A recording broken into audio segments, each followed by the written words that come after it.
હવે સોના ચાંદીના ભાવો ક્યાં જશે, કેમ તૂટી રહ્યા છે, સરકાર શું પગલાં લઈ રહી છે, શું પગલાં લેશે?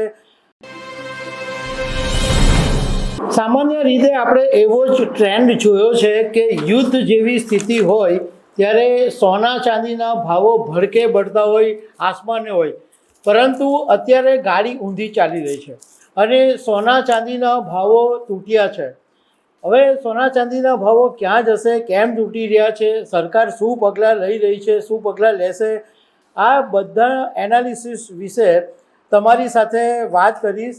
મારું નામ રાજેશ શાહ છે અને તમે જોઈ રહ્યા છો ગુજરાતના સૌથી મોટા ડિજિટલ પ્લેટફોર્મ ખબર છે .com. યુદ્ધ જેવી સ્થિતિ હોય ત્યારે સોના ચાંદીના ભાવો હંમેશા વધતા હોય છે, પરંતુ આજે સોનામાં 10 ગ્રામ દીઠ 24 કેરેટ સોનું છે એમાં 5,000 રૂપિયાનો ઘટાડો થયો અને ચાંદીમાં 1 કિલોએ 12,000 રૂપિયા તૂટ્યા છે. છેલ્લા 10 દિવસમાં જોઈએ તો સોનાના 24 કેરેટ સોનાના 10 ગ્રામમાં ભાવમાં 11,000 રૂપિયા તૂટ્યા છે અને ચાંદીમાં 10 દિવસની અંદર 30,000 રૂપિયાનો કડાકો બોલી ગયો છે.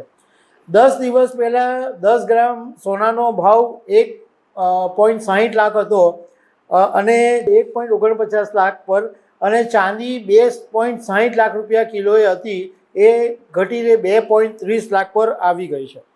હવે અમે બુલિયન માર્કેટની સાથે સંકળાયેલા ઘણા બધા વેપારીઓની સાથે વાત કરી છે અને એના કારણો જાણ્યા છે કે શું અને શું સરકાર પગલાં લઈ શકે એની પણ માહિતી મેળવી છે. હવે આમાં જે મેઇન કારણો દેખાઈ રહ્યા છે એમાં સૌથી મુખ્ય કારણ છે ડોલરની મજબૂતી.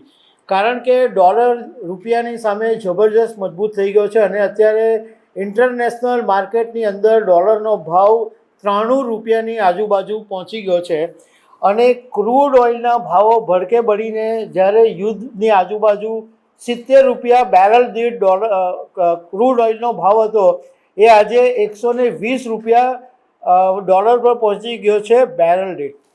હવે નિષ્ણાતોએ અમને જે વાત કરી છે એ મુજબ ભારત સરકાર છે એ 85% ઓઇલની આયાત કરે છે, જ્યારે સોનું છે એ 100% આયાત કરવામાં આવે છે.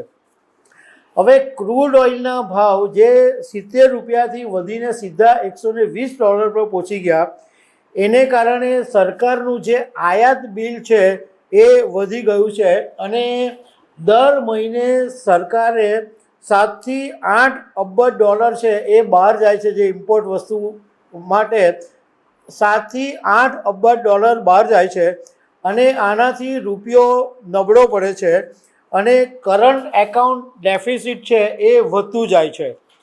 હવે સોનું ખરીદવા માટે પણ સરકારને ડોલર જોઈએ, એટલે ડોલર સરકાર પાસે હોવા જોઈએ, પણ સરકારને ખબર છે કે અત્યારે પ્રાયોરિટી છે, એટલે લોકોની જે જરૂરિયાતની વસ્તુ છે એ ઓઇલ છે.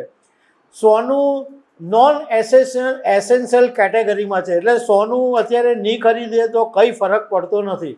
એટલે સરકાર અત્યારે આની પર વિચાર કરી રહી છે ઓઇલ માટે ડોલર રિઝર્વ રાખવા માટે, અને એ ઓઇલ વધારે ખરીદી રહી છે અને સોનું ઓછું ખરીદી રહી છે.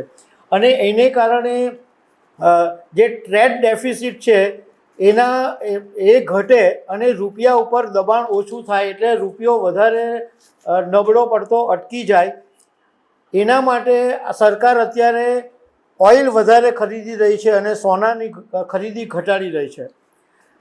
કેટલાક નિષ્ણાતોએ એવું કીધું છે કે અત્યારની જે સિચ્યુએશન ઊભી થઈ રહી છે એનાથી સરકાર કદાચ એવું એક્શન લઈ શકે કે સોના ઉપરની જે ઇમ્પોર્ટ ડ્યુટી છે જે અત્યારે 6% છે એ વધારીને 15% સુધી કરી શકે, અને કદાચ જો ઓઇલનો ભાવ $150 સુધી પહોંચી જાય તો કદાચ સોના પરની ખરીદી પર સરકાર પ્રતિબંધી મૂકી દે, અંકુશ પણ મૂકી દે, એવા પગલાં પણ આવી શકે એમ છે.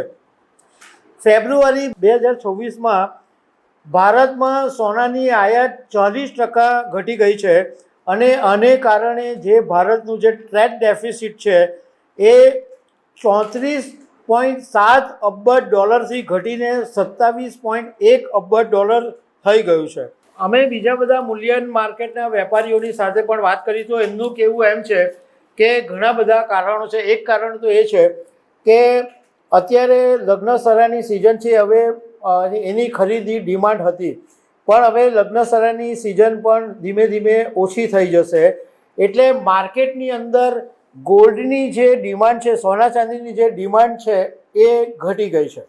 બીજું કારણ એ છે કે જે લોકો સોનું ખરીદવા માટે ડોલર ખર્ચવા પડે તો ડોલરમાં હવે રૂપિયા વધારે આપવા પડે છે, એટલે જે રૂપિયાની બચત થતી હતી કે એમાંથી સોનું ખરીદાતું હતું એ અટકી ગયું છે. એ પણ એક કારણ છે.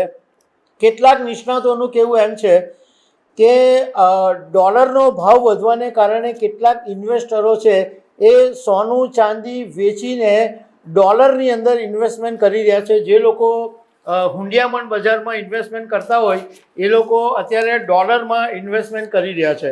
બીજું કારણ એ છે કે ફેડરલ રિઝર્વ છે જે અમેરિકાનું, એણે ફેડ રેટની અંદર કોઈ બદલાવ કર્યો નથી અને એને કારણે ડોલર વધારે મજબૂત થયો છે. એટલે ઓઇલ વધશે તો એની સાથે સાથે ડોલર મજબૂત થશે અને સોના ચાંદી વધારે નબળી પડશે. કેટલાક નિષ્ણાતોએ એવું કીધું છે કે ઇમિડિયેટ એટલે ટૂંક સમયની અંદર સોનાનો ભાવ છે એ 10 ગ્રામ દીઠ 1.40 લાખ રૂપિયા સુધી જઈ શકે. કેટલાકે 1.45 લાખ સુધી જવાની લિમિટ આપી છે. તો ચાંદીનો ભાવ છે એ કેટલાક નિષ્ણાતોનું માનવું છે કે કિલોએ 2.20 લાખ રૂપિયા સુધી જઈ શકે, તો કેટલાક 2.10 લાખ રૂપિયા સુધી માને છે. પણ ઓવરઓલ મોટે ભાગના લોકોનું કહેવું એમ છે કે જ્યાં સુધી ક્રૂડ ઓઇલના ભાવ ભડકે બળતા રહેશે ત્યાં સુધી સોના ચાંદીમાં નરમાઈ જોવા મળશે. જેવા સોના ચાંદી એટલે ક્રૂડ ઓઇલના ભાવ નીચે આવશે તો સોના ચાંદીના ભાવો ફરીથી ઉપર જઈ શકે છે. આ નિષ્ણાતોનો અભિપ્રાય છે. એટલે ખબર છે .com તરફથી અમે સ્પષ્ટતા કરી દેવા માંગીએ છીએ કે તમે જો સોના ચાંદી બજારની અંદર ઇન્વેસ્ટમેન્ટ કરવા માંગતા હો તો તમારા સલાહકારની સલાહ મુજબ જ ઇન્વેસ્ટમેન્ટ કરજો. આ એક ન્યૂઝ હતા, એ અમારે શેર કરવા જરૂરી હતા એટલે અમે તમારી સાથે શેર કર્યા છે. તો દર્શક મિત્રો, આવા અનેક અપડેટની સાથે અમે તમને મળતા રહીશું. આભાર.